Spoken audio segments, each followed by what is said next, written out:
Depuis 2018, nous implémentons avec notre partenaire officiel, Avocats sans frontières Canada, ASF, c'est un projet titré Accès à la justice et lutte contre l'impunité en Haïti. Ce projet nous a permis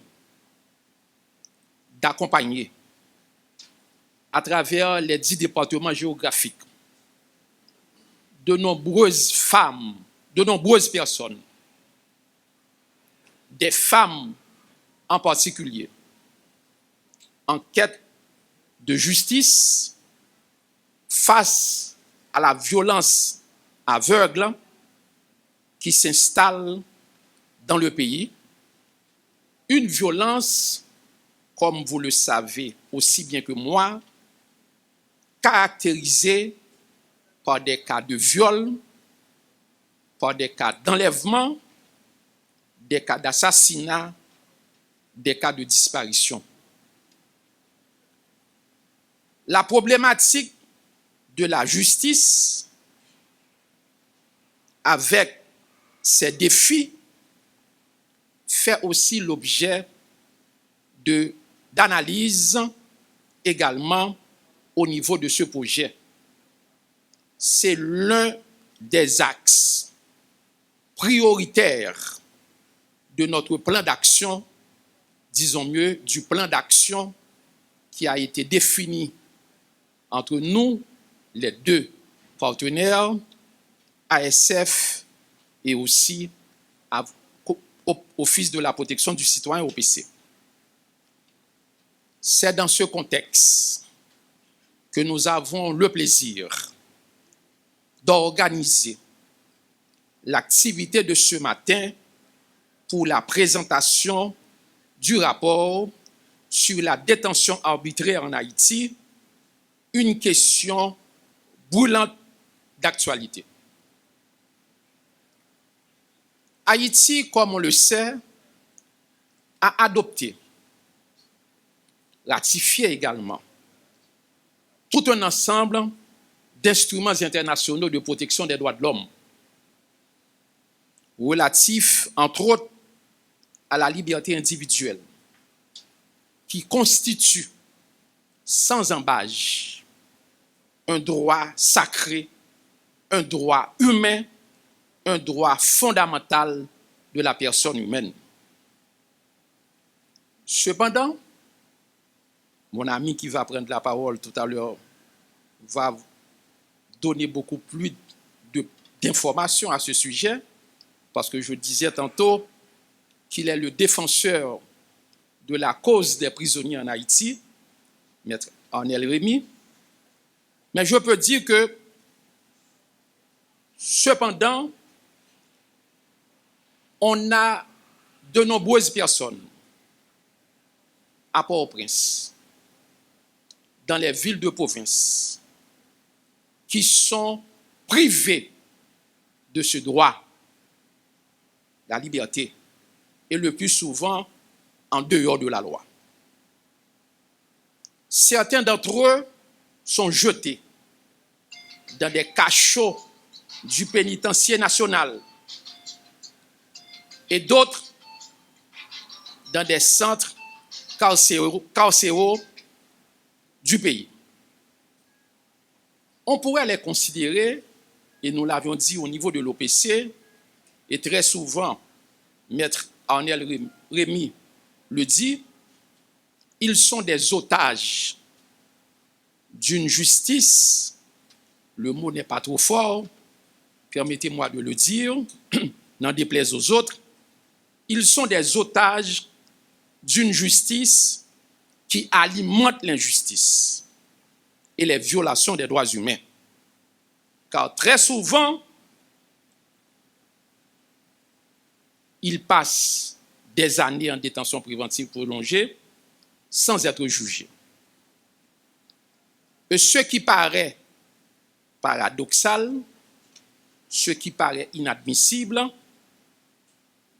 beaucoup d'autres individus qui sont dénoncés dans des cas d'assassinat, dans des cas de viol, dans des cas de kidnapping, d'enlèvement, de violation des droits humains de façon générale, circulent en toute liberté.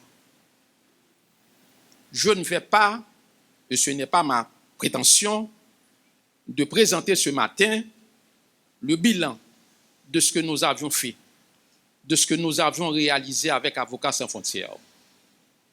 Parce que c'est notre confrère, notre collègue, le consultant Dr Patrick Pellissier, qui va vous présenter un rapport sur la détention arbitraire en Haïti.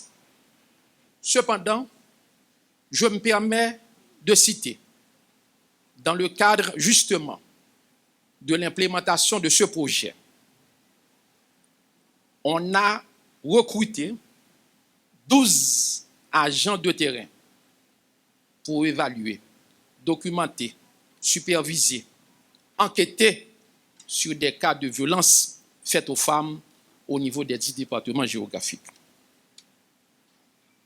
Dans le cadre de ce partenariat avec Avocats sans frontières et OPC, on a pu créer une base de données et d'un site web toujours en rapport avec la question des droits de l'homme.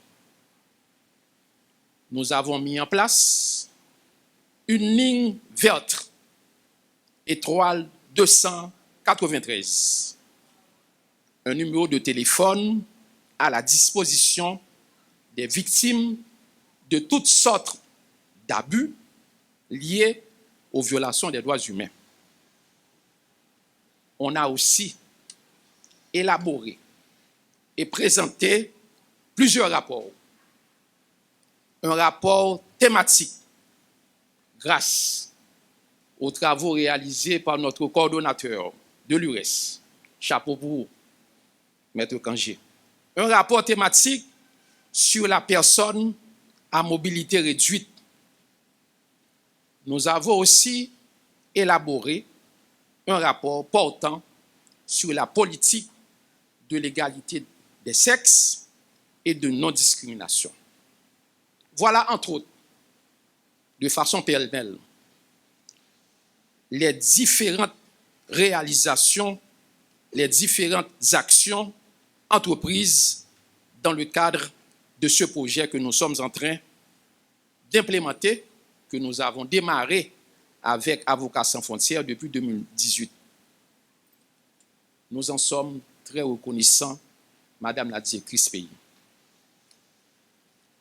Avant d'écouter le professeur Patrick Pellissier, notre consultant pour la thématique se rapportant à la détention, qui va faire du même coup la synthèse de ce rapport, je veux tout simplement rappeler que l'État a pour obligation de respecter ses engagements en matière des droits de l'homme, de respecter ses engagements pris au niveau du système interaméricain de protection des droits de l'homme, de respecter ses engagements pris au niveau du système onusien de protection des droits de l'homme, notamment ceux relatifs à la liberté individuelle.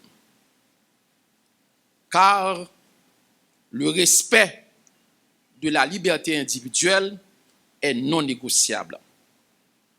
Et c'est le respect de la liberté individuelle, c'est aussi le respect des autres droits humains qui peuvent nous conduire vers la construction d'un état de droit et d'une société moderne, d'une société démocratique. Je vous remercie.